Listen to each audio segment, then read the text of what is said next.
Assalamualaikum warahmatullahi wabarakatuh.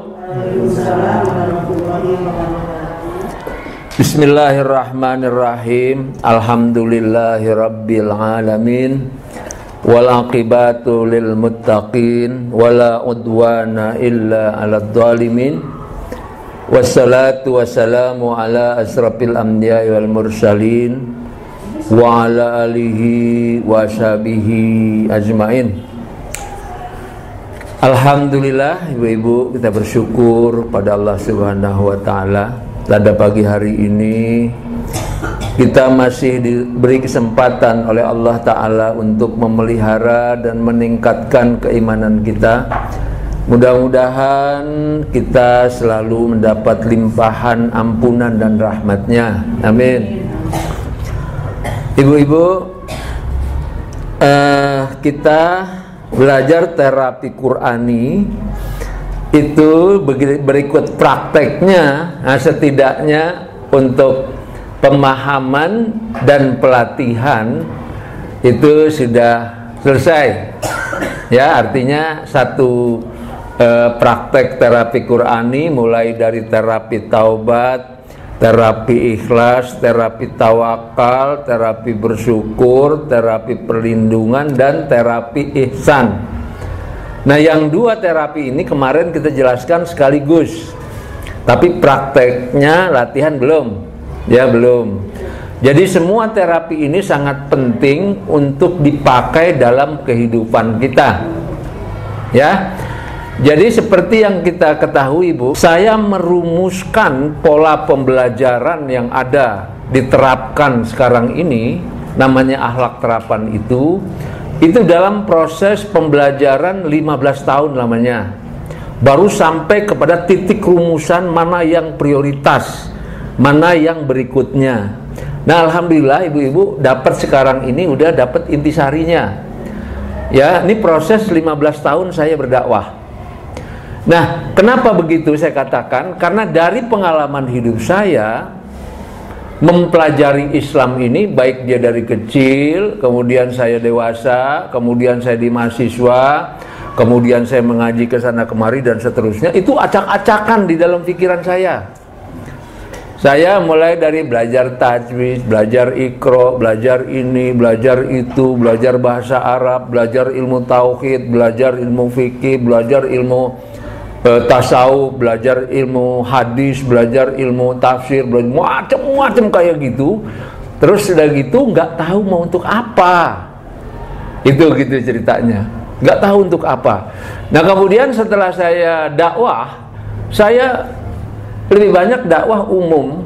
Kemudian saya menjelaskan tentang konsep-konsep Al-Quran dari ayat ke ayat dan sebagainya. Nah, kemudian saya coba di lapangan, di ibu-ibu, bapak-bapak. Itu hanya dibilang, ini cuman pengetahuan saja, ini juga udah tahu dari dulu juga gini gitu dan sebagainya. Walaupun itu juga sudah meluas dan mendalam, tapi rupanya tidak menyentuh kepada kepentingan pribadi. Apa yang dirasakan dalam hidup itu tidak menyentuh itu. Sehingga waktu saya urai dia begitu meluas tentang Islam ini, dari mulai konsep Al-Quran, pembelajaran Al-Quran, cara mempelajari Al-Quran dan sebagainya, cuman sekedar wawasan pengetahuan saja. Nah, tidak membekas apa hasil dari pengajian itu, hanya sekedar tahu. Dan itu sudah banyak juga ceramah-ceramah. Ya, nah itu mulainya begitu. Nah, kemudian setelah saya lebih kurang ada 12 tahun terakhir, ya, Waalaikumsalam. Ada 12 tahun terakhir baru saya memulai ya pembenahan pembelajaran. Dimulainya dari mana ini gitu? Yaitu dimulainya adalah dari mulai bagaimana kita mempraktekkannya. Nah, mulailah saya garap dia tentang kehusuan dalam sholat. Jadi kehusuan dalam sholat, di samping saya mempelajari secara utuh dan menyeluruh tentang sholat dari berbagai aspek, kemudian saya harus menyusun sendiri pembelajaran itu yang saya pakai. Itu lamanya 3 tahun nih, Bu, bikin itu. Bikin sholat khusyuk, 2 buku, berjumpa dengan Allah dalam sholat, dan sholat khusyuk dengan metode 3T itu lamanya 3 tahun dibuat itu Bu, dan diajarkannya. Yang bertemu Allah dalam sholat itu Pak, bukunya ada? Ada. Berjumpa dengan Allah dalam sholat, ada bukunya. Kita belum kebagian. Dia tebal, lebih tebal dan lebih banyak isinya. Nah kemudian ini nanti akan kita perbaharui dengan sholat khusyuk 3T jilid 2, dan latihannya tidak ada itu. Nah saya buat lagi satu buku dengan metode 3T berikut latihannya terperinci.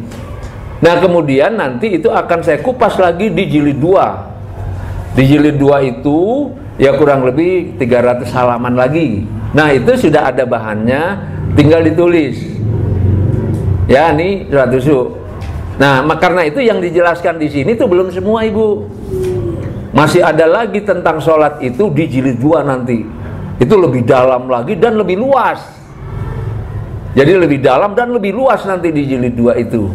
Nah itu belum saya tulis. Kalau yang saya jelaskan sekarang ini, bagaimana prakteknya, bagaimana berlatihnya, bagaimana memahaminya, menghayatinya, bagaimana memori. Diawali dengan praktis itu. Nah di jilid 2 baru wawasan gitu, banyak sekali itu nanti itu. Tapi saya pikir kalau itu pengetahuannya ya, pengetahuan yang lebih luas, tentu nggak akan saya jelaskan juga karena itu makan waktu juga. Nah kemudian satu lagi adalah terapi Qur'ani. Terapi Qur'ani ini kalau nggak salah saya buat 2 tahun. 2 tahun lamanya, mulai dari teorinya sampai dengan saya mempraktekkannya. Karena ini rangkaian antara sholat khusyuk dan terapi Qur'ani. Ya, nah 2 inilah saya mulai, di mana pembelajarannya sudah mulai terprogram dengan bagus. Karena ini hasil dari 15 tahun membuat kurikulum pelajaran ini. Ya, jadi langsung diterapkan. Nah baru setelah diterapkan Ibu bagus sholatnya, bagus jiwanya, baru nanti ke pembelajaran berikut sebagai tambahan yang akhirnya membentuk akhlakul karimah ya, dengan konsep yang teratur nantinya itu. Nanti ma'rifatullahnya kasih sekian persen saja, ini sekian persen saja, akhlaknya sampai nanti terbangun akhlakul karimah. Dan mudah-mudahan ini dalam proses belajar kita ini di akhir hayat akhlak itu terbentuk ya, sampai dengan menuju sakaratul maut ini terbawa. Nah karena itulah saya jelaskan kemarin, bukan hanya terapi Qur'ani ini dijelaskan untuk kita dengar, kita pakai dalam hidup, tetapi nanti kita bawa mati Bu, tawakal itu ya, terapi Qur'an ini. Ibu jiwanya jiwa taubat sampai mati kebawa ke hari alam kubur. Ibu ikhlasnya kebawa ke alam kubur. Ibu tawakalnya kebawa ke alam kubur. Ya, ibu bersyukur, nah jiwa syukurnya terbawa ke alam kubur. Ya, nah ibu khusyuk dalam sholat, khusyuknya jiwa kekhusyukan itu terbawa ke alam kubur. Ini praktis duluan. Karena usia harus gini. Nah baru nanti tinggal menambah, memperkuat, menambah. Nah ini konsepnya nih Bu nih. Nah kesananya ilmunya tak terbatas tuh, luas sekali nantinya tuh. Tapi saya berikan dia secara bertahap. Salah satunya adalah terapi Qur'ani ini ya. Setelah praktek-praktek itu semua, nah sekarang masuk sedikit ke teorinya.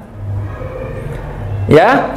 Nah teorinya saya sebut dengan tambahan menguatkan. Nah gitu. Tambahan yang menguatkan. Ya, ada beberapa hal yang perlu diperhatikan bagaimana agar terapi Qur'ani itu betul-betul terpakai. Nah, gitu. Ya, ada syaratnya. Kalau syarat ini tidak terpenuhi nggak bisa, Ibu. Nggak bisa. Ya, ada 6 syarat. Ya, ada 6 syarat. Tapi syarat ini saya jelaskan hanya sepintas-sepintas. Ya. Ada 6 syarat tapi sepintas-sepintas saya jelaskan. Karena nanti akan kita perdalam di pembelajaran akhlak nantinya. Ya, akan kita perdalam lagi. Tapi ini yang sekarang ini sepintas-sepintas tapi 6. Ya. Nah, ini Ibu. Syarat yang pertama ya adalah iman. Terapi Qur'an Ibu nggak bisa dijelaskan ke semua orang kalau dia nggak punya iman. Ya syaratnya iman. Nah kalau orang baru Islam, memang ini nggak akan didengarnya cuma sekedar aja. Tapi kalau iman, orang beriman, nah seperti yang kita jelaskan kemarin, ya, apa itu iman sudah ya sebagian ya. Nanti akan kita kupas lebih dalam. Syaratnya dia memiliki iman itu. Ya, paling tidak, nah, paling tidak ya dia mengimani di dalam surat Al-Baqarah ayat 177. Nah, paling tidak itu. Ya. Kenapa? Karena Al-Qur'an menjadi asyifa, menjadi obat, itu memang hanya untuk orang beriman. Nah, di dalam surat 17 ayat 82. Surat Al-Isra ayat 82. Ya, kami turunkan Al-Qur'an satu yang menjadi penawar dan obat dan rahmat bagi orang yang beriman. Maka jadi syarat itu. Ya, nanti akan kita bahas apa itu iman, ya, lebih dalam lagi nantinya. Ya, ini sepintas saja. Apa ciri-cirinya orang beriman? Ya, nanti akan kita bahas lebih dalam. Jadi nanti kita tahu persis. Tapi paling tidak kita iman rukun iman lah. Kepada apa? Pada Allah, pada malaikat, pada kitab, pada rasul, kepada hari akhirat. Ya, nah itu paling tidak itulah. Ini ada di dalam surat Al-Baqarah ayat 177. Nah, nanti ibu boleh lihat sendiri. Paling tidak itu syarat nih. Nah, nanti di dalam iman ini, keimanan itu tiap orang berbeda ibu tingkatannya. Ada yang imannya segini, ada yang imannya segini, ada yang imannya segini. Ah, berbeda. Kadarnya berbeda, maka itu berpengaruh terhadap kesungguhan kita di dalam mempraktekkan terapi Qur'ani. Ya, contoh, bagaimana menerapkan terapi Qur'ani ini? Nah, saya kasih contoh begini. Sekarang ibu udah belajar semuanya. Misalnya satu kasus, ibu sakit, misal. Sekarang kita sudah berubah. Yang awalnya pertama kali kepikir adalah obat medis dan dokter. Itu yang pertama kali. Tapi sekarang yang terpikir pertama adalah Allah Subhanahu wa Ta'ala. Itu yang pertama tuh. Sebelum obat dan medis. Yang pertama kali itu kepikirnya Allah yang menyembuhkan, dan saya harus ada hubungan dengan Allah, saya berdoa. Iman ini begini kerjanya. Nah, iman duluan. Ya, jadi bukan otak. Kalau otak ini kan duluan, oh obat ini tapi iman duluan kerja. Ini yang pertama. Terus yang kedua, langsung melakukan terapi Qur'ani. Dia gini cara kerjanya. Langsung dilakukan terapi Qur'ani, entah salah satu deh, entah terapi ikhlas, entah terapi taubat, karena janji-janji Allah semua ada di situ. Ya, nah ini tergantung ibu mempraktekannya, ya seperti apa, itu ada keyakinannya seperti apa, imannya seperti apa. Nah itu yang pertama kali dilakukan. Nah kemudian kalau dia sakitnya ringan ibu, dia akan seketika hilang itu, sembuh itu. Kalau sakitnya ringan, ya. Kalau sakitnya berat, nah dia harus bertahap, kayak gitu. Tetap ini yang pertama. Jadi tetap dilakukan pertama, baik sakit ringan maupun sakit berat. Ini yang pertama, terus dilakukan terus. Karena ini terbawa sampai mati ini mah. Terus, nah disinilah dia kemungkinan. Nah ada beberapa kemungkinan, ya. Kalau dia itu orang yang tidak punya uang, mau ke dokter nggak bisa, mau ini nggak bisa, mau duit nggak punya, sangat miskin, dia pakai ini terus. Nah ini di sini letaknya. Ada kemungkinan, ya Allah akan menurunkan, entah namanya karomah, entah namanya irhas, entah namanya kalau Nabi itu kan istilahnya mukjizat, ya sesuatu yang di luar jangkauan akal manusia, karena nih orang ini bergantung penuh kepada Allah, tidak kepada uang. Ya ini yang akan terjadi. Bisa juga dia berangsur-angsur sembuhnya. Nah ini akan terjadi, ya. Nah, bagi yang punya uang, ini Bu. Bagi yang punya uang, tambahkan ikhtiar ke dokter. Dia gini rumusnya kalau orang kita nih, orang yang ini menjadi utama, prioritas, ya, dan akan terbawa ke akhirat, sekaligus juga di dunia ini. Nah, baru tambahan obat dan dokter. Ya, baru kemudian kalau memang obat dan dokter juga masih belum, boleh tambahkan alternatif. Yang herbal, yang macam-macam. Jadi kedudukannya orang beriman yang menjadikan asyifa terapi Qur'ani di nomor 1 dia. Ini bedanya. Dia kedudukannya itu. Maka dia pengobatan bagi orang punya uang itu jadi bisa 3, bisa 4. Tapi nomor 1 yang nggak pernah hilang. Kalau mungkin dokter nggak sembuh-sembuh, bisa tinggal alternatif. Dokter bisa enggak tuh. Ya bisa begitu. Tapi untuk orang beriman yang ini terapi Qur'ani nggak pernah dilepas. Ini bedanya. Tapi kalau orang kurang beriman, tidak beriman, yang ini yang dilepas. Kepada Allahnya yang lepas. Dia langsung karena nggak percaya kepada Allah kan. Itu dia ke situ. Ini sebagai tambahan. Ini bedanya Ibu. Udah dokter nggak bisa, dia coba-cobalah ini gitu, coba-coba. Nanti ini udah bosan, dia ditinggal yang ini. Nah, kalau orang beriman tidak, ini yang pernah ditinggal seumur hidup, yang lain tambahan. Nanti ada satu masa di mana dokter tidak mampu lagi, alternatif sudah tidak ada, uang sudah habis. Apa yang terjadi?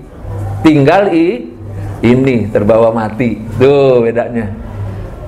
Dia nggak limbung hidupnya, udah ada yang dibawa. Udah tinggal gitu aja, memang udah takdirnya harus gitu. Tapi ini yang terbawa. Ini gini. Karena itulah dia syarat pertama adalah iman. Gitu. Jadi dimantepin itu. Jadi nanti ibu ngukur diri sendiri. Ngukur diri sendiri ini nggak bisa dipaksain, Bu. Ngaji semua ngaji, tapi yang mana yang maka, yang mana yang enggak. Ini diserahkan ke masing-masing kan. Saya hanya menyampaikan saja. Kalau iman kurang, maka dia akan pakai. Karena ini bukan hanya untuk dunia, tapi untuk akhirat. Karena itulah syarat utamanya iman. Ya, paham Ibu ya? Nah, paling tidak, ini dilihatlah iman yang mana. Al-Baqarah 177. Paling tidak itu. Ya, nanti insya Allah kita akan kaji tentang iman yang sebenarnya.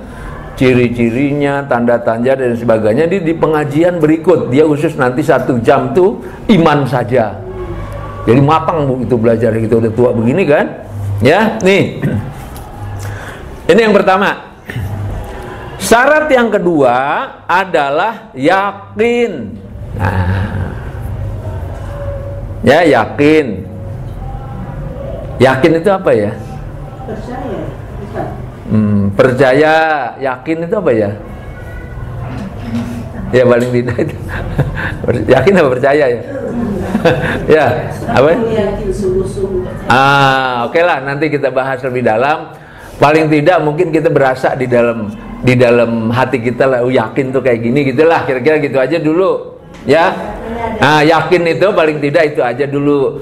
Adanya keyakinan kita, dia di atas kepercayaan itu kalau keyakinan itu, ya. Nanti adanya kesadaran, ada kemantapan, kira-kira gitulah. Nanti kita bahas lagi, ya. Kita bahas lagi, paling tidak sudah kita kaji juga sedikit tentang ilmul yakin, ainul yakin, hakul yakin. Nanti kita bahas lagi. Nah, keyakinan, ini punya peran Ibu. Bagaimana kita melakukan sesuatu yang kita tidak yakini? Hambar rasanya. Ya, nanti yakin itu Ibu boleh lihat satu surat saja. Surat 69 ayat 51 atau Al-Haqqah ayat 51. Nanti Ibu baca itu. Kira-kira satu ayat itulah kira-kira gitu. Ya, sumbernya nanti kita bahas itu lebih banyak ayat Qur'annya tentang keyakinan. Nah, dalam proses pelaksanaan Ibu, kalau tidak punya keyakinan, ibu nggak akan bisa lakukan tuh terapi Qurani. Kita bilang, yakin nggak Allah menolong? Nggak yakin. Nah, bisa nggak? Nggak bisa. Yakin nggak bahwa ini kalau diamalkan pertolongan Allah akan datang? Nggak yakin, nggak bisa ibu itu. Yakin nggak benar bahwa apa yang kita lakukan ini diterima oleh Allah Subhanahu Wa Taala? Nggak yakin, nggak bisa. Nggak mantap, dia ragu. Lawannya yakin, bimbang, ragu. Nanti ada kriteria munafik, itu ragu. Kriteria iman itu salah satunya yakin. Nanti kita bahas lebih jauh. Jadi kita harus punya yakin. Nggak punya yakin, nggak bisa. Lebih yakin, lebih mantap, dia lebih mustajab. Nah ini Bu bedanya tuh. Ya, kemustajaban doa itu Ibu sangat tergantung keyakinannya. Bagaimana peran keyakinan? Luar biasa Ibu. Ya, luar biasa. Kita tidak akan bisa menang, kita tidak akan pernah bisa sukses kalau kita tidak pernah punya keyakinan bahwa itu akan bisa saya capai. Nggak punya keyakinan Bu, ragu gini. Jadi yakin dulu bahwa kita akan bisa menang, baru ada daya juang yang kuat. Yakin dulu bahwa Allah akan nolong saya, baru kita berdoa. Yakin dulu apa yang kita lakukan ini adalah benar. Kita betul-betul lakukan. Waktu keyakinan itu tidak ada Ibu, yang timbul adalah keraguan. Iya apa enggak ya? Kalau begini, begitu, begini, begitu. Permainannya tuh. Ya. Nah ini Ibu. Ya, jadi terapi Qurani ini syaratnya adalah keyakinan kepada Allah Ta'ala. Kalau tidak ada keyakinan, dia tidak bisa Ibu. Nah boleh jadi yang ngaji banyak, yang denger banyak, yang nulis banyak, yang ngapalin juga banyak, yang latihan banyak, tapi keyakinan gak ada. Maka dia tidak akan lama bertahan. Tidak akan, khasiatnya tidak akan dalam terasa. Ini gini Bu. Ya. Nah ini tentu keyakinan itu ada proses begitu. Ya. Nah ini yang kedua. Yang ketiga adalah khusyuk. Itu tadi khusyuk. Pelajaran di salat khusyuk ya. Ya. Ada rendah diri rendah hati di hadapan Allah, mengenal dirinya siapa, mengenal Tuhannya siapa, berkhidmat kepada Allah Ta'ala dengan betul-betul khusyuk ya, gitu. Ada tafakurnya, ada tadaburnya, ada tumak ninahnya, gitu loh khusyuk itu. Jadi khusyuk itu udah dalam bentuk keseluruhan ya, khusyuk. Nah itu syarat. Jadi pada saat kekhusyuan tidak ada, nah ini pikiran kemana, ini kemana, kekhusyuan tidak ada, gitu. Ya, nah ini paling tidak Ibu boleh baca surat 2 Al-Baqarah 4546, surat 17 ayat 109. Ya paling tidak itulah dilihat aja gitu ya. Jadi dia Ibu pelaksanaannya harus khusyuk. Kekhusyuan itu di dalamnya ada tumak ninah. Artinya apa? Ketenangan batin. Ya, ketenangan batin, ketenangan pikiran, ketenangan jiwa raga, tumak ninah. Tafakur, ngerti. Nah, gitu. Kekhusyuan itu ada itu. Ada ngertinya, apa yang diomong itu tahu, ngerti gitu loh. Terus tadabbur itu menghayati, merenungi, sehingga kita mantap melakukannya. Nah, itu khusyuk Ibu.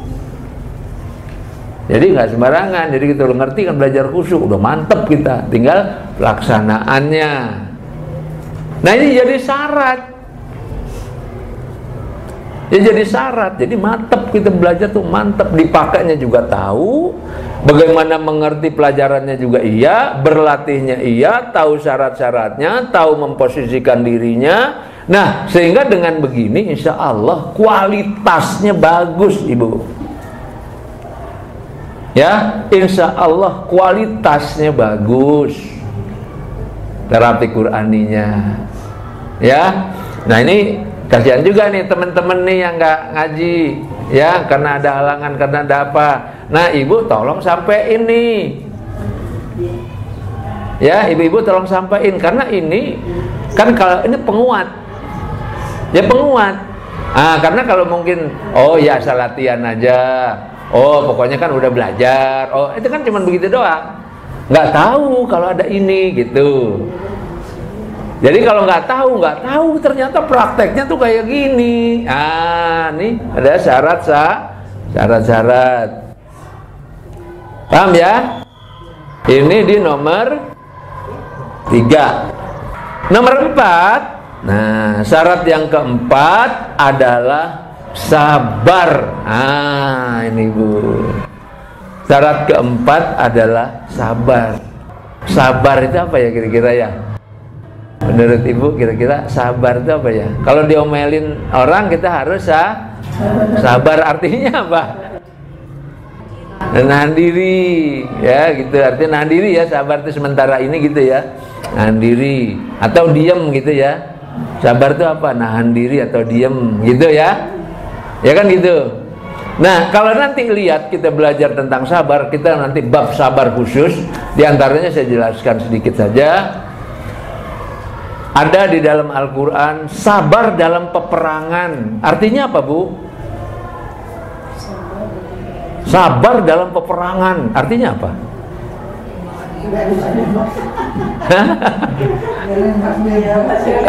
Kalau diam dalam peperangan gimana? Mati kita.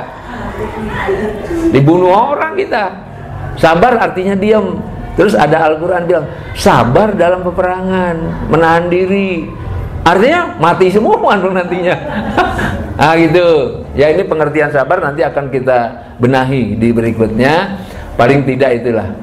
Ya paling tidak itu sabar yang diketahui itu banyak orang sekarang tuh menahan diri atau diam.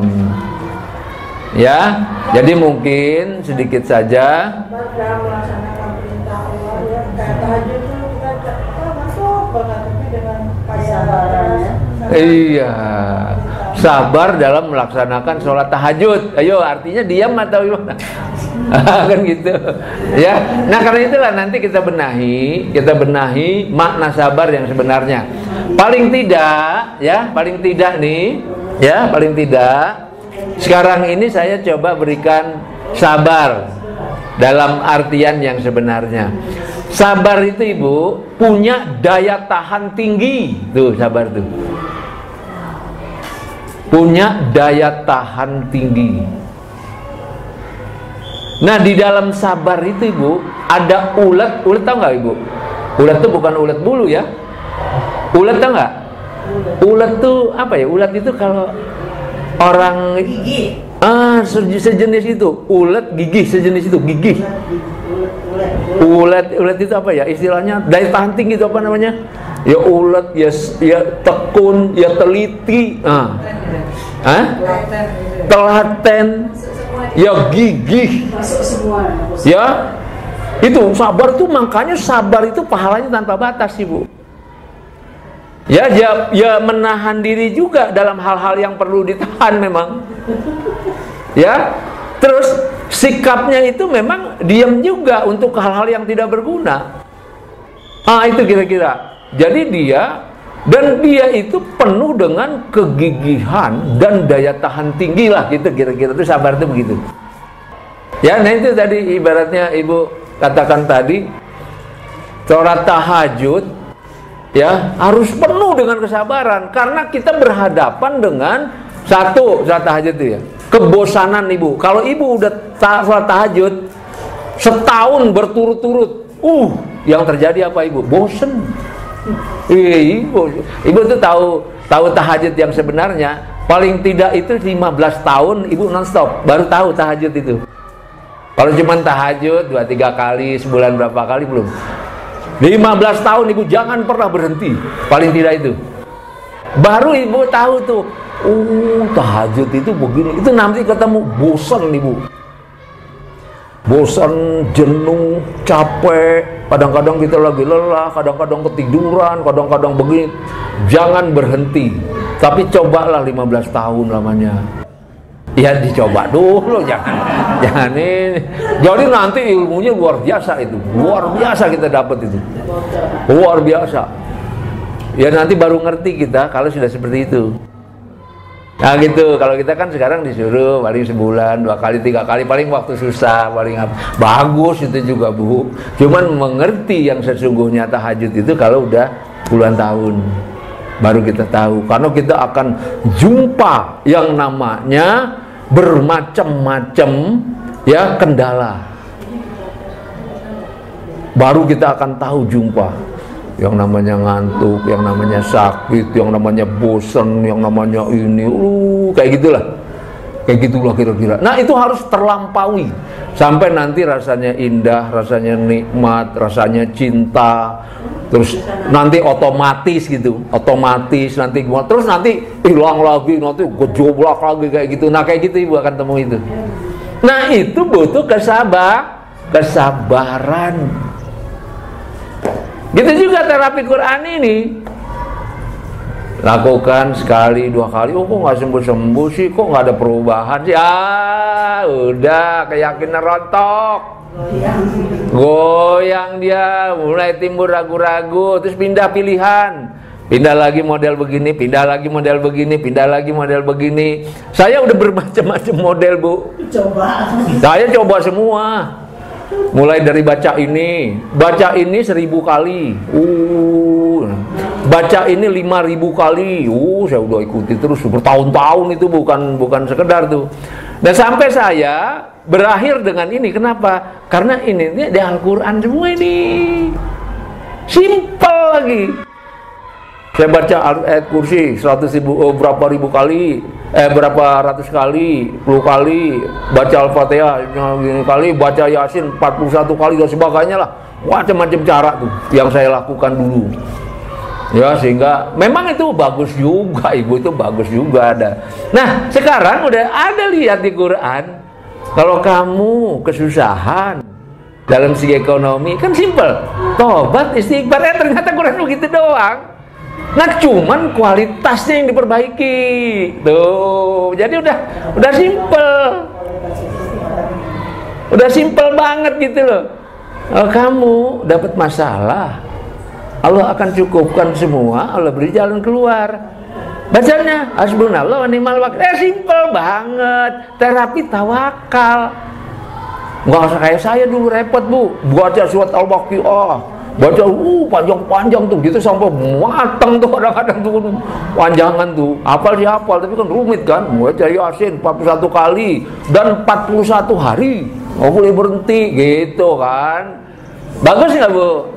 Bagus, itu bagus ya, bagus. Terus baca Asmaul Husna, yang ini 1000 kali, ini 10.000 kali, saya jalanin tuh Bu tuh, bagus nggak?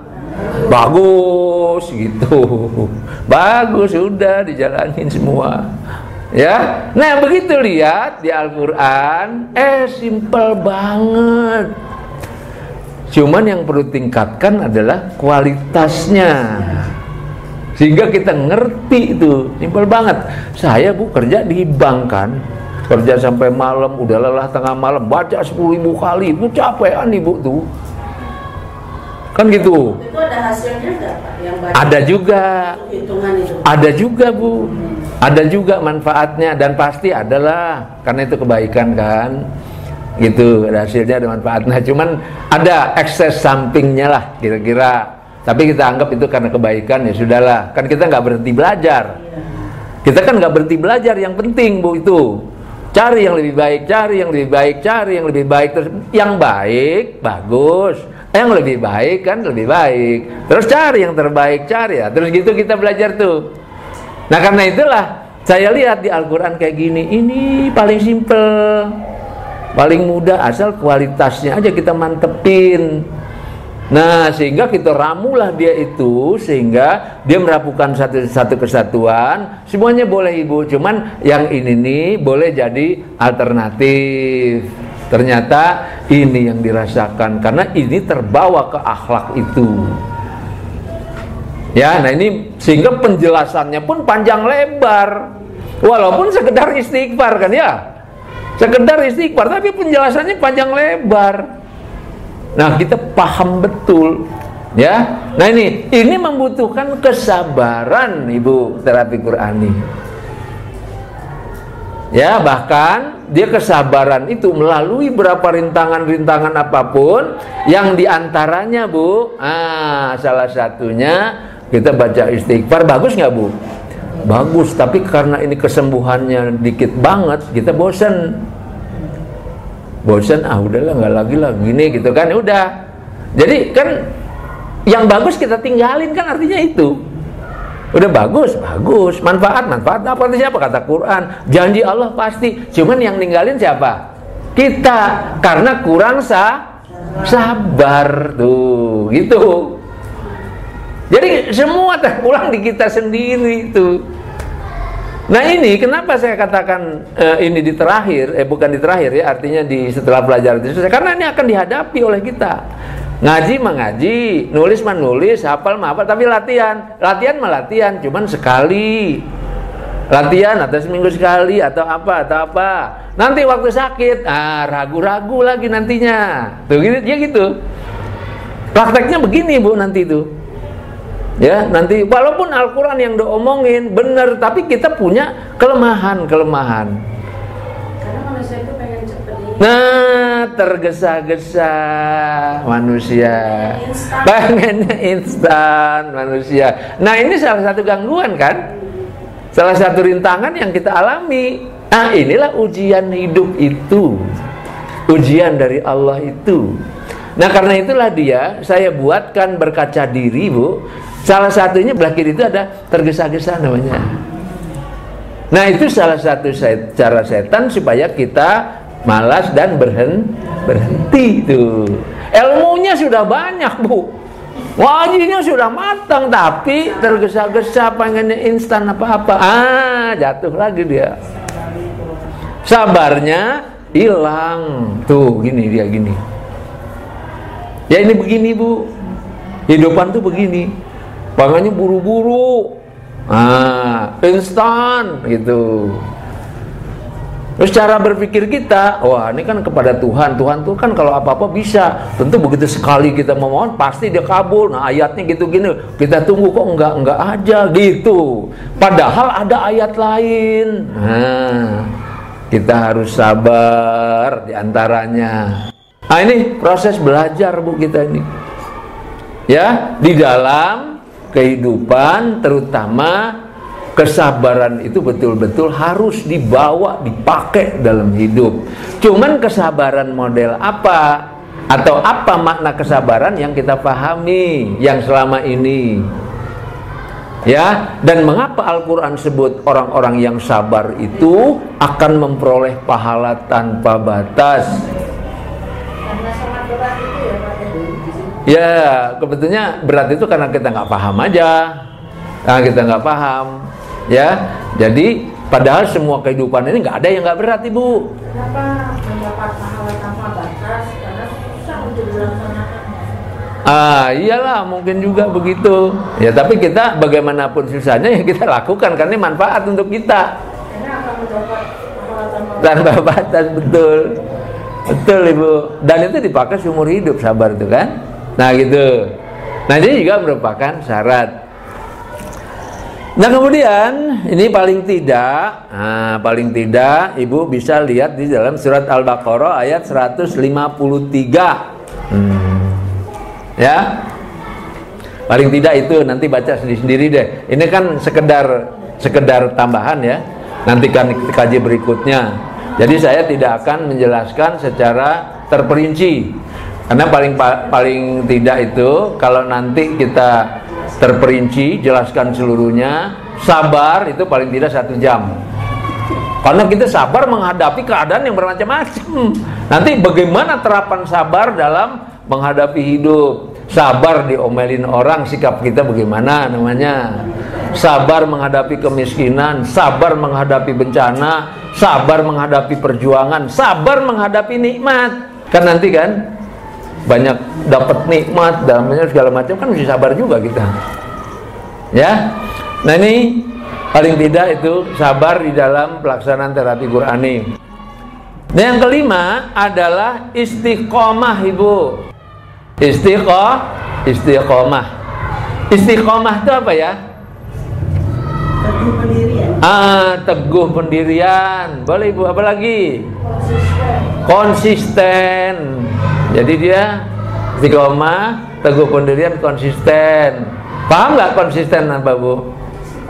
Istiqomah ya. Ya, apa lagi? Istiqomah itu Bu. Continue terus menerus. Tuh, kan jadi banyak pemahamannya kan? Jadi jangan asal ngomong aja istiqomah, nggak ngerti banget kan gitu. Terus menerus, apa lagi istiqomah itu? Ya, ada lagi mungkin yang pernah didengar sama ibu-ibu, belajar istiqomah itu apa sih gitu. Teguh pendirian, konsisten, terus menerus, apa lagi? Ada lagi yang pernah ibu dengar? Istiqomah tidak pernah berhenti sampai mati, Bu. Itu istiqomah itu. Kalau istiqomah dalam Al-Quran, summastaqim itu tidak pernah berhenti sampai mati. Nah itu gitu. Makanya luar biasa ajaran Islam ya. Luar biasa Ibu. Karena kalau diberhenti di tengah Ibu namanya tidak istiqomah. Karena harus sampai ujung. Iman harus istiqomah nggak Bu? Nah iya, iman tidak pernah berhenti, ditingkatkan sampai mati, baru iman itu ke bawah. Tapi begitu di penghujung kita berhenti di keimanan kita, nggak istiqomah namanya. Ya. Nah ini luar biasa istiqomah itu. Karena bimbingan Allah itu akan tercurah ke orang-orang yang istiqomah itu. Kalau tidak istiqomah kan semua bisa. Oh begini, oh iya sehari 2 hari selesai, ganti. Tahun 2 tahun selesai. Atau dia udah mau mati malah malah pindah, malah kan banyak terjadi Bu. Ya kan? Nah istiqomah itu seperti ini. Karena itulah istiqomah itu menjadi kunci di dalam pemeliharaan keimanan kita. Istiqomah. Ini bisa dilihat satu ayat saja. Nanti kalau kita belajar tentang istiqomah ada banyak ayat yang harus kita kupas. Paling tidak ini satu dulu, surat 41 Al-Fussilat ayat 30-31. Terus yang keenam, jihad. Jihad apa Ibu? Yang Ibu tahu? Bersungguh-sungguh. Lagi jihad. Apalagi Bu? Yang Ibu ngerti jihad itu apa ya? Tekad. Mungkin ya. Mungkin juga pernah yang dengar ya tekad gitu ya. Dan lagi yang Ibu tahu, yang pernah dengar deh jihad itu apa? Sungguh-sungguh. Siapa lagi? Berjuang. Nah, tuh berjuang. Ya. Apalagi jihad itu? Yang Ibu tahu? Jadi tekad, sungguh-sungguh, berjuang. Hah? Apa Bu? Berkorban boleh. Tentu perjuangan. Iya, tentu ada berkorban boleh juga ya, tapi dia mungkin bagiannya ada di situ gitu ya. Ada lagi Ibu-ibu? Apalagi kita lengkapin sekalian nih, lagi orang banyak, saya juga nggak tahu Bu, karena saya juga kan terbatas. Ya, saya juga terbatas di pikiran saya. Nah, dengan adanya Ibu yang suka ngaji ini kan saya jadi terbantu. Ini loh Pak Lukman, menurut Ustadz yang pernah saya dengar, oh iya saya belum pernah dengar, nambah ilmu saya gitu Bu. Saya suka tuh kalau kita rame-rame musyawarah, saya seneng tuh. Oh ini saya belum pernah dengar, saya juga nambah jadinya. Tapi kalau ilmunya Ibu umpetin ya saya jadi nggak tahu jadinya ntar. Ada lagi yang udah dengar jihad itu apa? Hah? Semangat tuh.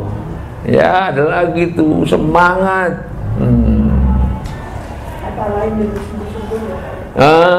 Sungguh-sungguh, semangat, tekad yang kuat, terus berjuang. Kayak gitu tuh jihad itu Ibu. Ada nggak perang? Dalam fase-fase tertentu, perang juga jihad namanya. Dalam kondisi-kondisi tertentu. Gitu ya. Dalam kondisi-kondisi tertentu, perang itu jihad juga. Berperang dalam apa Pak? Menahan hawa nafsu. Berperang menawan hawa nafsu. Jihad juga. Perang lawan orang juga perang juga, jihad juga gitu. Cuman kalau yang perang terhadap orang lain, nah itu harus ada kriterianya. Nggak sembarangan Bu itu. Ya, nggak sembarangan tuh. Kalau dalam Islam kan disebutnya qital, perang itu. Jadi jihad itu, qital itu bisa juga jihad itu bisa juga dalam keadaan perang itu gitu. Nah ini barengan nih. Nah tapi inti makna jihad yang sebenarnya mulai dari yang tadi itulah yang harus kita miliki. Jadi bukan hanya perang. Kalau perang itu belum tentu jihad Ibu. Perang itu belum tentu jihad gitu. Tapi jihad sebagiannya adalah perang itu gitu ya. Nah jadi ini kalau untuk berperang itu, wah kriterianya udah banyak sekali. Jadi nggak sembarangan tuh. Ya nggak sembarangan. Ya, nah ini paling tidak Ibu lihat di dalam surat Al-Ankabut surat 29 ayat 6 dan 69. Paling tidak itu dulu. Sekarang pertanyaan, kenapa sih jihad itu kita perlukan di dalam pelaksanaan terapi Qurani? Kenapa?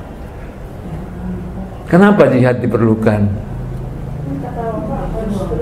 Iya, karena banyak rintangannya Ibu. Banyak hambatannya ini Bu. Sama juga dengan kita sholat tahajud itu, khusyuk itu sama itu. Ya rintangannya banyak sekali.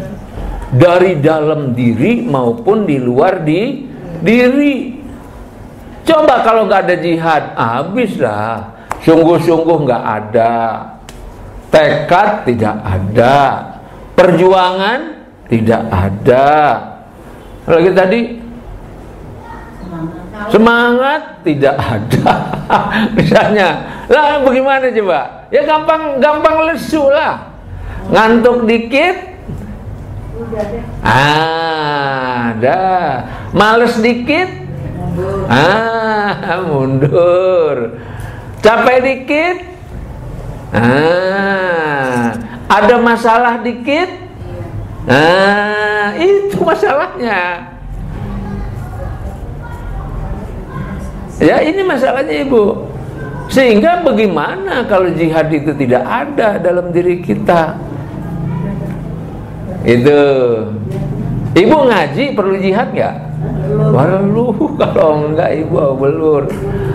Rintangan keluarga, rintangan diri, terutama rintangan diri. Kalau di luar diri itu sih bisa kita atasi, tapi kalau di dalam yang susah Ibu. Di dalam nih yang susah di dalam tuh. Kadang-kadang halus banget gitu. Kadang-kadang ada pilihan. Kadang-kadang, kadang-kadang nggak tahu, buntu gitu loh. Kadang-kadang gitu tuh. Kadang-kadang kita mau khusyuk, susah banget di otakmu mau diajak khusyuk tuh. Kadang-kadang gitu Bu tuh. Ya kadang-kadang dari awal sampai akhir khusyuk tuh nggak kedapetan, dikit paling gitu. Sehingga perbaiki lagi. Makanya ini perlu 6 syarat. Karena ini kalau udah kita berhadapan dengan praktek penerapan, dia harus ada 6 ini. Pada saat yang 6 ini tidak ada atau sebagian-sebagian, oh lemah deh Bu. Gitu ya. Jadi ini 6 syarat ini di buku juga ada, tapi saya tidak menjelaskan secara lebih dalam dan lebih luas. Paling tidak 6 syarat ini kita coba untuk kita buat. Kita lakukan, karena kita akan berhadapan dengan keadaan-keadaan di kehidupan ini. Ya. Nah ini boleh ada yang tanya ini 6 syarat ini, silakan kalau ada yang tanya. Ya paling tidak inilah apa namanya gambarannya. Nanti bagaimana mengatasi supaya ini tuh nggak jangan sampai nggak bersungguh-sungguh. Ya itulah Bu, itu pinter-pinternya kita lah. Jadi bagaimana supaya ini betul-betul terap dalam diri kita. Ya pinter-pinternya kita Bu. Setannya kan gede-gede. Gede, setannya pinter-pinter Ibu ya. Uduh, rayuannya luar biasa, Yumasu luar biasa. Nah pinter-pinternya kita lah. Ya pinter-pinternya kita. Kemudian kalau kita sudah diajari a'udzubillahi minasyaitonirrajim, nah tentu doa-doa perlindungan dan seterusnya. Ya pinter-pinternya kita dah. Atau mungkin zikirnya a'udzubillahi. Iya. Ya kan ada terapi perlindungan ya. Tapi Ibu, kan itu kan memang kita bisa tahu mengatasinya kalau dijalani Bu. Misalnya satu halangan, males misalnya, kita pilih cara, gitu. Misalnya, aduh males ya. Apa sih yang menyebabkan saya tidak malas? Cari yang menguntungkan, misalnya. Apa sih keuntungannya ngaji? Gitu. Pahalanya banyak, ini. Nah, keuntungannya itu diperbanyak di pikiran. Terus saja perbanyak. Terus apa sih? Kalau kita tidak ngaji, kerugiannya, nah cari yang kerugiannya. Cari kerugiannya. Ini juga gini, kalau terapi Qurani yang kita, ini apa sih keuntungannya? Makanya saya buat dulu tuh keuntungannya ini. Keuntungannya. Gitu awalnya tuh. Coba lihat kayak keuntungan, dan keuntungan, semangat kita kan? Semangat gitu. Kalau tidak dilakukan, kerugiannya apa sih? Nganggur kan, sia-sia hidup misalnya. Dan sebagainya lah. Nah ini pintar-pintarnya kita ke diri kita. Nah inilah namanya proses mendidik diri Bu, namanya. Kita mendidik diri kita oleh diri kita sendiri. Kalau dulu kan ada ibu, ya, ada orang tua itu maksa-maksain yang ini, yang dorong-dorong, yang apa, orang tua terus aja gitu. Ada males dikit, ada yang kadang dipaksa, ada kadang dirayu, ada kadang dibujuk, ada kadang digini. Sekarang kalau udah begini siapa Bu? Nggak ada, kecuali kita sendiri sekarang mah. Ya, ada lagi Bu yang ditanyakan? Lagi yang mau ditanyakan? Kalau sakit terapinya apa? Kalau sakit, dia sakitnya apa dulu Bu? Jadi gini, ini benar Ibu. Ini benar, ini yang saya lakukan. Ya, yang saya lakukan. Ya, Ibu, terapi Qurani ini sakitnya sakit apa kita? Misalnya saya kasih contoh. Ini yang saya praktekkan. Ibu pusingnya coba lihat sebabnya dulu. Pusing, lihat sebabnya. Ternyata dia sebabnya karena beban mental, misalnya banyak masalah, gak hilang-hilang dalam pikiran kita. Itu lebih banyak di terapi ikhlas dan tawakal. Ya gitu. Karena kolesterol tinggi gitu. Nah, karena kolesterol tinggi, ya kolesterol tinggi, dia itu penurunannya kalau kolesterol ini itu kan lambat proses dalam diri. Tapi dengan terapi Qurani apa saja, dia menurun, cuman kadarnya, dia pasti nurun Bu. Ibu dicoba nih, ya ini saya udah sering coba. Saya tuh bersyukur benar Ibu, saya bersyukur kepada Allah Ta'ala. Yang namanya manusia Bu, tidak pernah tidak sakit. Dia selalu ada penyakit Ibu, karena itu takdir Allah. ada aja sakit. Tapi dengan adanya terapi Qur'ani, Bu, sangat menolong. Makanya saya ceritain tadi, kalau sakitnya ringan, terapi Qur'ani betul-betul menolong cepat. Ini yang saya praktekkan. Ya, misalnya pusing. Nah, ya, pusingnya kenapa? Oh, banyak beban. Karena pusing itu jenisnya macam-macam sebabnya. Begitu banyak beban, kita terapi tawakal. Tuh, betul terapi tawakal. Itu paling tidak beban itu berkurang 20%. Lakukan lagi, beban berkurang 30%, lakukan lagi berkurang 40%. Terus dia begitu, lama-lama tidak ada beban lagi, pusingnya hilang, Bu, itu. Dia begitu caranya. Ini yang saya lakukan, Bu, luar biasa manfaatnya. Gitu. Ya. Jadi dia pasti bermanfaatnya, pasti itu pasti. Saya pernah ngajar begini nih, Bu. Saya nggak sadar ngajar begini, kok tiba-tiba saya begini gitu. Ayang, tekot. Saya bilang apa nih kok? Lagi ngajar gini, Bu. Terus saya diem aja, berhenti saya sejenak, langsung saya pakai terapi Quran itu. Padahal lagi ngajar. Saya tenangkan pikiran, saya pakailah itu. Dalam beberapa detik saya udah bisa ngajar lagi.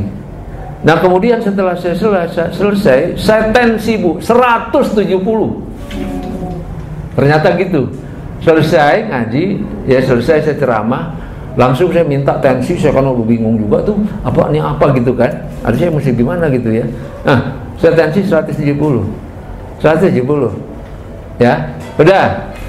Tunggu 5 menit. 5 menit kemudian saya terapi, Bu. Tensi lagi 145. Terapi apa tuh, Pak? Hah? Ya apa aja yang cocok di saya. Bisa istighfar. Ini ada cocokan juga tuh kadang-kadang. Saya cocoknya istighfar kayaknya. Cocok gitu. Dia gitu, nggak bisa ditetapkan. Oh, kayaknya cocok istighfar nih gitu. Oh, cocoknya bersyukur kadang-kadang gitu. Cocoknya bersyukur nih gitu. Nah, itu yang saya alami. Itu seperti itu. 170, 5 menit, Bu, 145. Nah paling tidak waktu saya ceramah mungkin lebih dari itu, tapi saya turun kali 170 itu kan. Nah terus saya bisa ceramah terus. Nah tapi setelah selesai saya tensi, itu yang terjadi. Bisa beberapa terapi nggak, Bang? Bisa. Sakit ya, sakit apa terus terapinya istighfar, terus terapi ikhlas. Bisa aja, asal Ibu metodenya itu yang penting. Tumaninah, tafakur, tadaburnya itu. Nah jadi itu akan terasa sekali sejuk. Terus juga kan bukan sekali kan, sekali turun sekian persen, sekali turun sekian persen, sekali, gitu berkali-kali. Nah tapi juga dia boleh dibatasi karena urusan Allah. Bisa aja sekali langsung. Ini kan bukan kita. Allah tolong kita kan dengan segala cara lah. Dan itu saya katakan, Bu, saya bersyukur sekali. Menolong betul buat saya, karena makanya saya ajarkan. Menolong betul buat saya. Gitu. Cuman dia syaratnya ini. Ya. Ada 6 syaratnya itu. Ya. Artinya kalau syaratnya ini kita pegang, insya Allah kita akan, oh ya begini ya. Jadi tahu kita, oh gini gitu. Nah ini, Bu, Ibu praktekkan baru tahu. Tapi kalau tidak pernah dipraktekkan, tidak pernah bisa mengerti. Kadang-kadang juga Allah ingin memberikan keyakinan yang lebih kepada kita. Maka diberilah penyakit ke kita. Begitu kita rasain, kita obati, dia sembuh, tambah yakinnya. Nah itu pelajaran keyakinan. Jadi ini penuh dengan bimbingan, Ibu. Ya, jadi ini berguna sekali, ya, berguna sekali ngadepin permasalahan hidup, ngadepin sakit, ngadepin diri sendiri, kadang-kadang susah, kadang-kadang kita dalam keadaan emosi yang tidak stabil, kan kita kan lupa juga kan itu. Nah, kadang-kadang kayak gini. Nah, ini bermanfaat. Kalau dia dilakukan rutin, ya, di rutin setiap malam atau habis sholat rutin seperti itu akan berubah akhlak. dia lebih tenang, lebih damai, lebih ikhlas, lebih tawakal. Dia berjenjang tuh kalau di rutin. Tapi kalau sesekali dia begitu sifatnya, untuk yang insidentil. Tapi kalau dia rutin, dia akan mengubah akhlak, mengubah kepribadian. Nah, pertolongan Allah akan lebih cepat kalau yang rutin itu. Jadi ibaratnya kita itu sudah siap-siap sebelum terjadi. Kalau sekarang kan kita kan begini biasanya.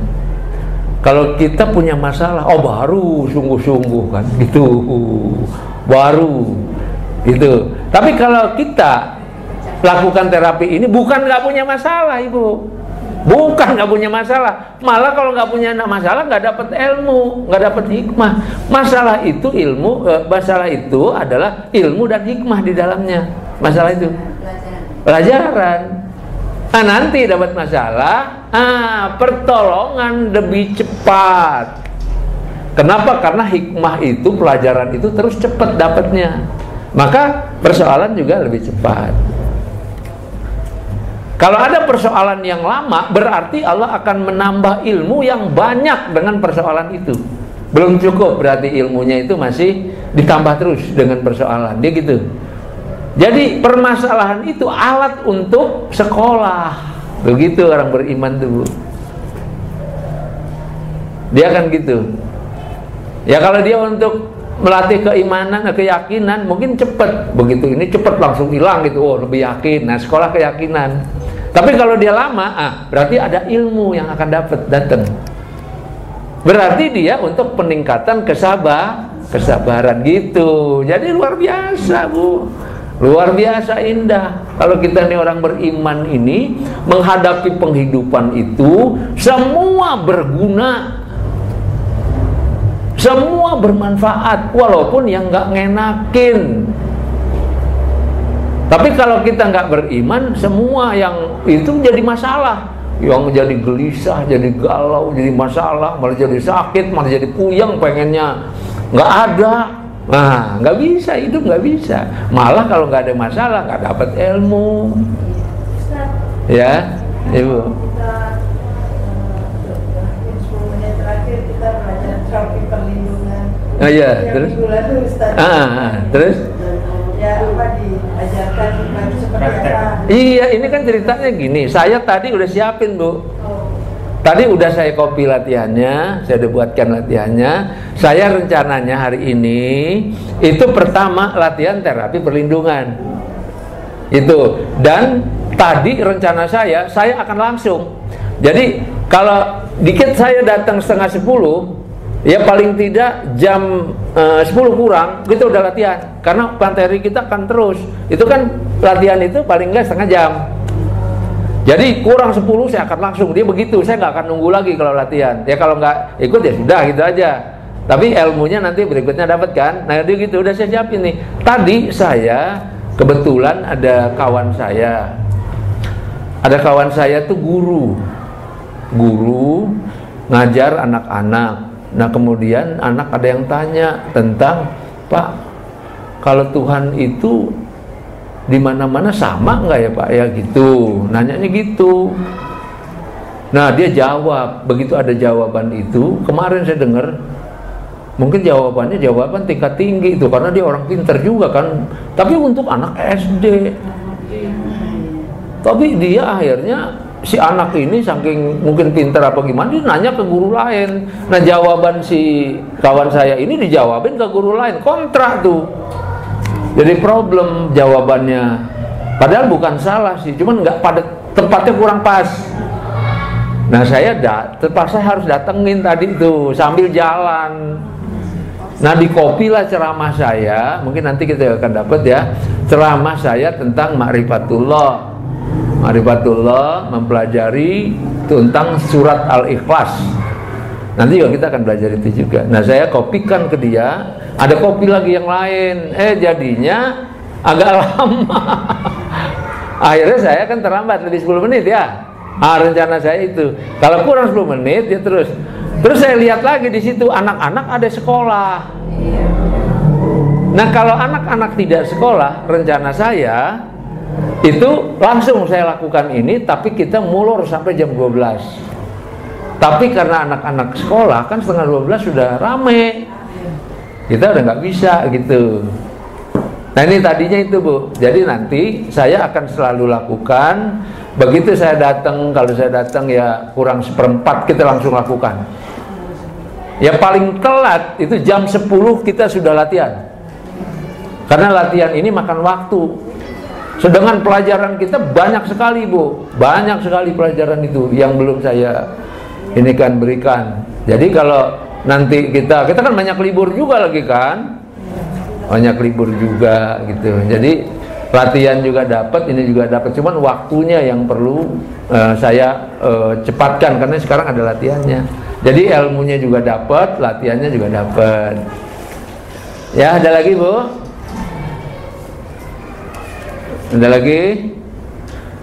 Kalau nggak ada, ini anak-anak mau ini. Kalau nggak ada lagi, kalau dilanjutkan pelajarannya, tanggung dia. Ya, pelajarannya udah rame, tanggung. Saya nggak bisa belajar tanggung Bu. Nanti ini nggak kesana kesini enggak. Ustaz, terapi sama ruqyah bedanya? Ini ruqyah ada pelajarannya khusus. Sebetulnya kalau ruqyah itu kan asalnya itu ruqyah itu kan perlindungan kepada Allah, kita meminta melalui bacaan-bacaan ayat-ayat yang Rasulullah lakukan atau para ulama lakukan, yang awalnya melindungi diri dari sihir dan jin. Sebetulnya ruqyah itu dia fokusnya di situ. Jadi banyak sekali dari ayat-ayat itu, saya sudah catatkan ini mengenai ruqyah. Ayat-ayat yang dibaca dan panjang-panjang gitu, dia ruqyah gitu. Nah sehingga dengan dia ayat apa aja yang dibaca, bagaimana reaksinya. Karena nanti kalau kita nanti bahas tentang ruqyah, kita kaitkan dengan bagaimana kehidupan jin gitu. Karena ruqyah itu lebih banyak arahnya ke sihir dan jin. Ruqyah itu kebanyakan itu. Kalau penyakit itu non medis lagi. Non medis. Tapi yang arahnya itu arah jin dan sihir. Lebih banyaknya di situ. Ya, kalau di terapi Quran itu menyeluruh dia. Termasuk itu juga. Cuman dia terapi Quran ini yang dibaca sangat sederhana. Tapi kalau ruqyah yang diterapkan para ulama itu bacaannya macam-macam. Ini surat ini, ayat ini. Surat ini satu surat misalnya Baqarah berapa ayat, ayat kursi, ayat waqiah misalnya apa, banyak sekali. Banyak sekali ayat-ayatnya itu yang biasa dianjurkan oleh para ulama untuk ruqyah. Ada beberapa yang dicontohkan oleh Nabi. Ya, jadi ruqyah itu tidak harus selalu Al-Quran, bisa juga doa-doa. Dia bisa begitu gitu. Dan nanti kita jelaskan, saya punya bukunya satu tentang ruqyah itu segini kira-kira nih tebelnya. Nah itu di dalamnya ada kehidupan para jin, dialog jin dengan manusia. Segitiga bermuda itu ya? Ada bukunya itu tentang ruqyah. Kebetulan saya punya tuh lengkap sekali. Jadi nanti saya ceritakan, kita bahas itu, dan kita kan mungkin nggak mempraktekkan itu ya. Kalau ibu mau mempraktekkan, memang ayatnya panjang-panjang ibu. Dan ini salah satunya fungsinya ruqyah juga. Ustaz, itu jinnya masuk sendiri atau dimasukkan orang? Biasanya kan di ruqyah kita mengeluarkan jin. Kalau di ruqyah kan supaya jinnya keluar. Nah itu jinnya biasanya masuk sendiri atau dimasukkan? Kita kan nggak tahu deh jin Iya, kalau jin itu ibu, ya kalau jin itu yang orang-orang kesurupan itulah contohnya kan kira-kira gitu. Terus satu lagi jin yang mengganggu yang kita nggak tahu, biasanya berasa sih di dalam diri kita. Satu lagi jin yang memang mengikuti untuk menggoda karena itu perintah iblis. Nah, jadi nanti kalau kita belajar ilmu tentang jin, tentang sihir, tentang apa itu kehidupan alam gaib namanya. Nah itu ada kaitannya belajar itu, karena kita mesti ngerti juga. Terus bagaimana itu nanti pengaruh daripada keyakinan dan baca-baca Quran itu. Dan apa bedanya baca ayat-ayat yang banyak dengan baca yang simple-simple. Jadi nanti, karena dia kuncinya bukan di bacaan, tapi di jiwa orang. Gitu, nanti dijelasin secara rinci gitu. Makanya ini ada keyakinan, ada apa. Ya karena dulu saya tukang obat, Bu. Obatin orang kesurupan lah, apalah segala macam lah gitu. Makanya saya tuh ya yang saya pelajari karena macam-macam, jadi saya bisa memberikan yang apalah pengalaman itu dan merumuskannya. Nah, Bu. Jadi itu masuk karena lemahnya iman. Oh iya juga. Pasti ya. Iya juga. Iya juga karena lemahnya iman, karena masalah psikis. Sebetulnya kan lemahnya iman itu berpengaruh ke pikiran, Ibu. Orang yang lemah imannya maka pikirannya ngaco, banyak begini begitu, buyas pisu-pisu durinasnya kuat. Itu tanda lemah iman. Tapi kalau imannya kuat enggak, punya sandaran, keyakinannya tinggi, maka jin nggak bisa berperan. Apalagi kalau ditawakal, orang-orang yang tawakal itu setan, iblis tidak kuasa kepada orang-orang yang tawakal. Kan gitu kemarin tuh udah dijelaskan kan? Nah itu adanya di mana? Nah, itu kan syarat di keyakinan lagi gitu. Terapi tawakalnya Diulang lagi terpaksa. Karena ini Bu, ini kan pelajaran tingkat dasar. Ya, yang pasti Ibu juga lupa. Karena mau dipakai dia harus diulang, ditambah, diulang, ditambah. Karena yang mau dipakai ini kan metodenya begini. Kalau kita cerita yang lain-lain terlalu luas, yang dipakai malah nggak ada. Gitu. Pakai sehari-hari ya. Yang dipakai sehari-hari. Makanya dia sholat khusyuk dipakai sehari-hari kan. Nah, terapi Quran ini pakai hari-hari. Nah sementara sekarang ngajinya udah nggak tahu puluhan tahun, tapi yang nggak ada yang dipakai. masih nggak tawakal. Gitu. Nah ini sekarang ini kekurangan kita. Nah kekurangan kita itulah yang kita tutup, kita tambahkan di situ gitu. Jadi kalau kita tambahkan di situ jangan justru ini yang kepake. Nah yang lain-lain bagus, tapi sekedar pengetahuan. Ya kan kalau ibu belajar fikih, kan cuma sholat doang yang dipakai. So, belajar fikih sholat Bu, 2 minggu kelar Bu, untuk seumur hidup tuh. Kan fikih sholat, tapi kan terbalik. Kita belajar fikih sholat puluhan tahun. Ulang lagi, ulang lagi, ulang lagi, ulang lagi, kan gitu. Setiap pengajian ada itu aja. Nah sementara banyak yang kita perlukan masih belum diajarkan, dimengerti. Nah sedangkan sekarang sholat khusyuk, terapi Qur'ani itu kan dipakai bener dan dia meningkat terus itu. Terjadi gejolak di dalam jiwa kita. Nah justru itu yang sekarang ilmunya nggak ada. Ma'rifatullah yang harusnya terus meningkat itu nggak ada itu. Ya ibu-ibu, itu dulu ya. 11:30 sudah mulai rame ya. Ya lebih kurangnya saya mohon maaf. Kita akhiri. Subhanakallahumma wa bihamdika asyhadu an la ilaha illa anta astaghfiruka wa atubu ilaik. Assalamualaikum warahmatullahi wabarakatuh.